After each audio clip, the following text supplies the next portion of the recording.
Hi everyone, Sarah here today for Brass&Bliss Craft Company, formerly known as Rubbernecker Stamps. And today I am making a card with some of the new release. And right here is not new release. The piece that I'm using right now is actually the Slimline Cloud Dies. I'm using it to make my own stencil for the card that I am making. I will make sure to link everything below so that you have that as well.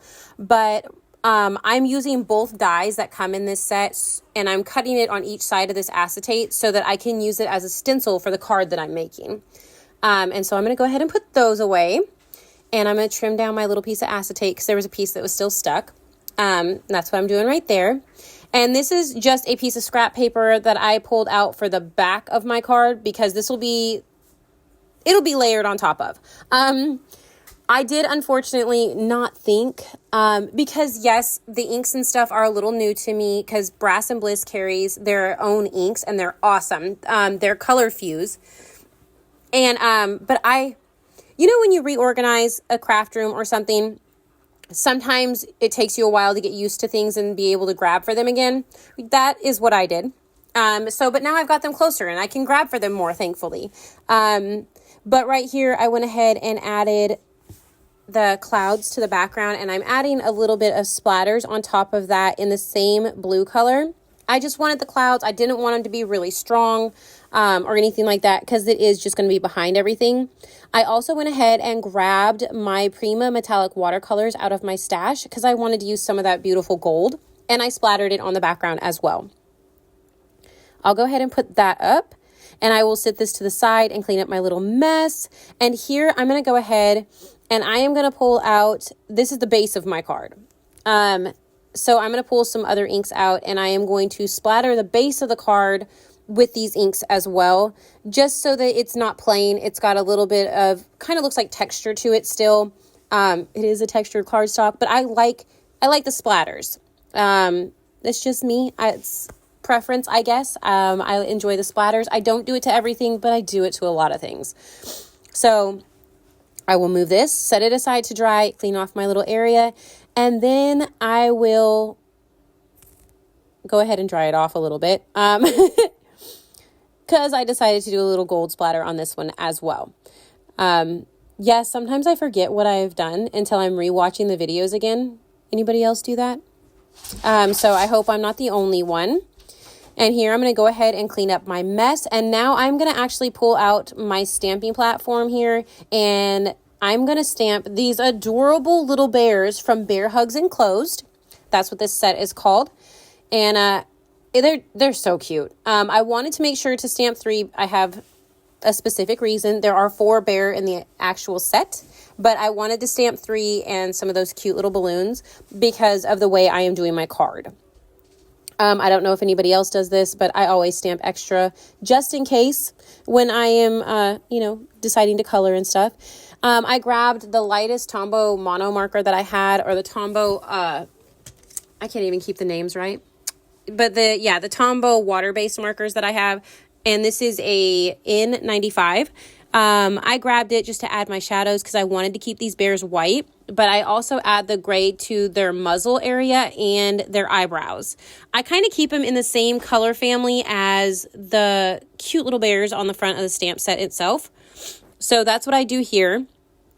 I pull out a little ink and smush it down on my palette here so that I can go ahead and start painting in the little ears, add a little bit of pink there and cute little pink cheeks. And so that's what I'm doing now. And then I remember, oh, hey, there's these beautiful color fuse inks. So I went ahead and I pulled out a couple of those. In this set, there are, there's Posy, Scarlet, Nectar, and Crimson.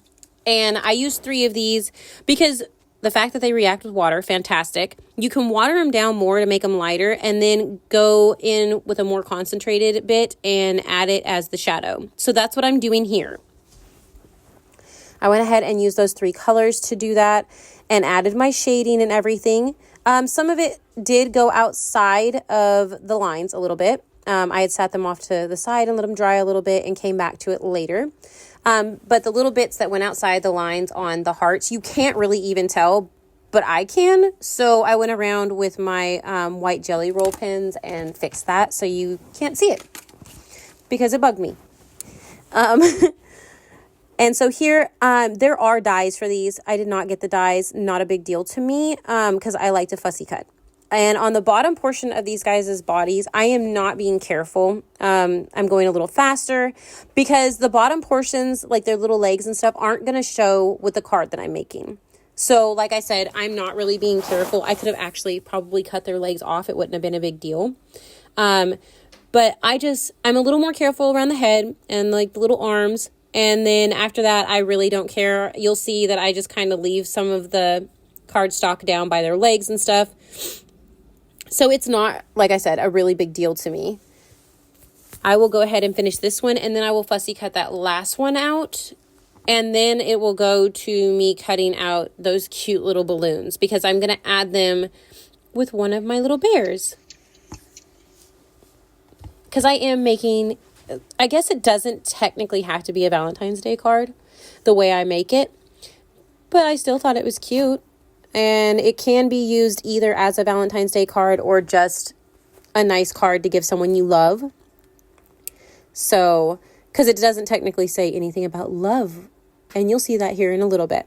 I went ahead and got those. This piece of cardstock is a glitter cardstock, and I am adding... I was going to add my 3D foam. And then I was like, oh, but I want my acetate in there first because if I didn't, then what's going to hold in the shaky bits? So I went ahead and added my score tape because this way I know it'll hold that piece down, the acetate down really well. So I'm going to go ahead and stick my piece of acetate in. And then I'm going to go ahead and grab my... my foam tape here, and I'm going to go ahead and go all the way around this, make sure that it all closes up really, really well. And I'm going to add, block off all the little squares so that I don't want my card to push down in the center because there's not some kind of foam there to keep it up.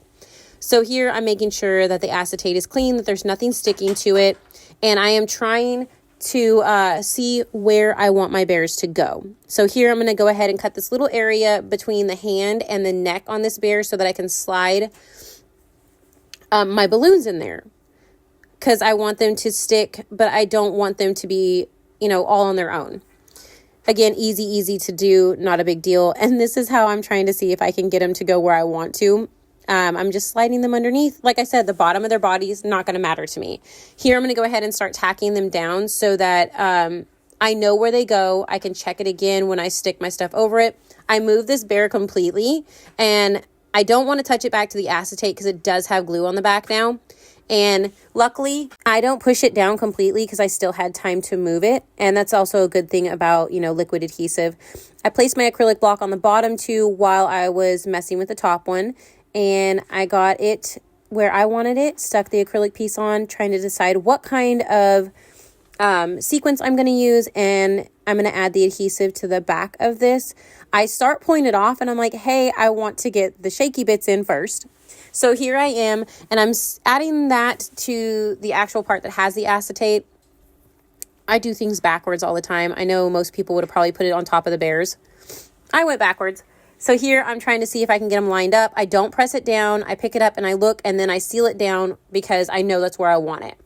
And here I'm going to go ahead and remove the back and place this on my card base.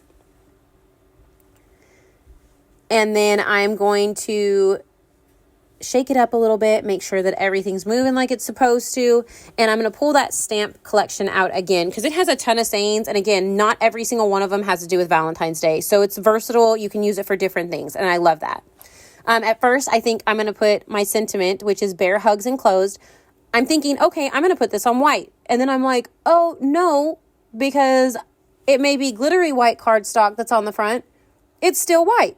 So I grabbed a scrap of that pink that I did the base of my card with, and I stamped the bear hugs enclosed on that. I'll go ahead and cut this out.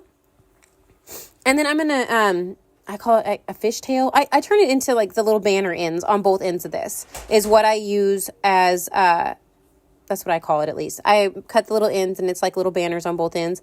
And I add liquid glue to this because I am sticking it to a glitter cardstock. This way it will make sure to adhere very well. And that finishes my card. I made sure I shook it really good there. Make sure to check out the links below so you can see these beautiful products in the shop. And check out Brass&Bliss, rubberneckerstamps.com. And thank you for watching. Bye!